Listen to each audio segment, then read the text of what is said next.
దేవుని పరిశుద్ధ నామమునకు మహిమ కలుగునుగాక. ప్రియులారా, ప్రభునామన మీ అందరికీ వందనాలు తెలియచేస్తూ ఉన్నాను. దేవుని వాక్యము ధ్యానిందాము. అపోస్తుల కార్యాలు 2వ అధ్యాయం 1వ వచనం నుండి. పెంతెకోస్తు పండుగ దినము వచ్చినప్పుడు అందరూ ఒక చోట కూడియుండిరి. అప్పుడు వేగముగా వీచు బలమైన గాలి వంటి ఒక ధ్వని ఆకాశము నుండి అకస్మాత్తుగా వారి కూర్చుండున్న ఇల్లంతయు నిండెను. మరియు అగ్నిజ్వాలల వంటి నాలుకలు విభాగించబడినట్లుగా వారికి కనబడి వారిలో ఒక్కొక్కని మీద వ్రాలగా అందరూ పరిశుద్ధాత్మతో నిండిన వారై ఆ ఆత్మ వారికి వాక్శక్తిని అనుగ్రహించిన కొలది అన్య భాషలతో మాట్లాడసాగిరి. ప్రియులారా, యేసుప్రభువారు చనిపోయి 3వ దినాన తిరిగి లేచి అనేక మంది కనబడి ఒలీవ కొండ మీద నుంచి ఆయన ఆరోహణుడయ్యారు. ఆయన ప్రయాణమై పరలోకానికి చేరారు. శిష్యులందరూ తిరిగి ఒక మేడగదిలోనికి వచ్చి ప్రార్థించటం మొదలుపెట్టారు.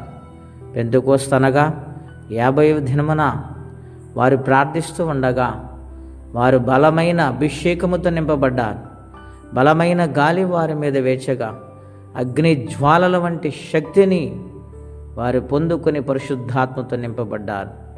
యేసుప్రభువారు వెళ్ళిపోయారులే, మనము మన పనిలో చూసుకుందాము అని ఎవరి ద్వారాని వారు వెళ్ళిపోలేదు. కానీ వారందరూ కూడా చేయవలసిన పని నిమిత్తము దేవుని స్వార్థను ప్రకటించటానికి, దేవుని పనిలో నిమగ్నం అవ్వటానికి వారు ఒకే చోట కూడి ఏక మనసుతో ప్రార్థించినప్పుడు పరిశుద్ధాత్ముడు దిగి వచ్చారు. హల్లెలూయా.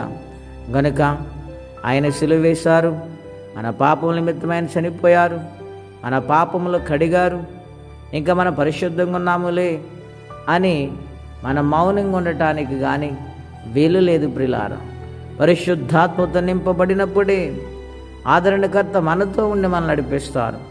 అనేకమైన సత్యాలు ఇంకనూ బోధించి నిత్య రాజ్యానికి వారసులుగా మారుస్తారు. అటువంటి కృప పరిశుద్ధాత్మ దేవుడు మనందరికీ దయచేయునుగాక. ప్రార్థనండి. అత్యంత కృప కలిగిన దేవా, మహోన్నతమైన మీ నామం కొరకై స్తోత్రం చెల్లిస్తూ ఉన్నాం. నాయన, మీరు ప్రయాణమై వెళ్ళినప్పుడు శిష్యులు నాయన వారితో పాటు కొంతమంది స్త్రీలు కలిసి మేడగది అనుభవములు వారు బలమైన అభిషేకమును పొందుకొని నీ రాజ్య సువార్త నిమిత్తము గొప్ప పని కలిగి ఉన్నారు నాయన. అలాగే మా జీవితాల్లో కూడా నీ ఆత్మను పొందుకొని నీ కొరకు బ్రతికి వారిగా, రక్షణ లేని వారి నిమిత్తం భారముగా ప్రార్థించటానికి, సువార్త ప్రకటించటానికి, మీ నామమును స్మరించి ఘనపరచటానికి మీ కృపా సహాయము దయచేయండి. ఎంతోమంది కష్టములో, బాధలు, ఇబ్బందులు ఉన్నారు. వారికనే సహాయం పంపించమని, జన్మ దీవెనకరంగా మార్చమని యేసుక్రీస్తు వారి పుణ్యనామములో ప్రార్థించి స్తుతించి వేడుచున్నాము తండ్రి. ఆమెన్. దేవుడు దీవించును గాక. ఆమెన్.